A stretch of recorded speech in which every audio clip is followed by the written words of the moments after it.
sakit lah bila kalau terlanggar tu memang sakit lah, rasa nak pukul orang juga.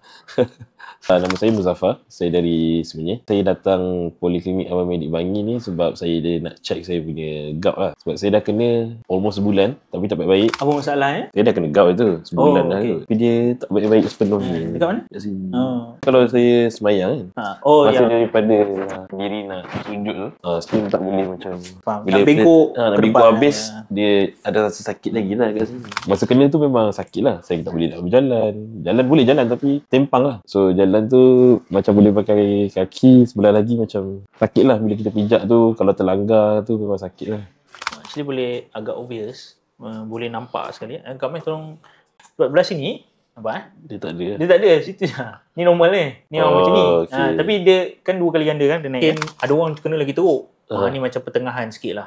Cuma time ni lah kena jaga betul-betul. Sebab takut nanti dia lagi melarat. Isunya nanti kalau benda yang tadi saya tunjuk tu dia jadi keras. Nak bengkok kena operate susah. Kalau tak sakit ni kita boleh jalan-jalan, kita boleh bawa anak pergi taman, tak ada restriction lah kan. Nak buat apa pergi je. Okay.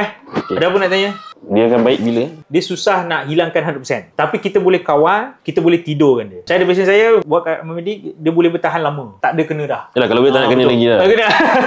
Sekali kena masa ni. Sakit tu masa ni.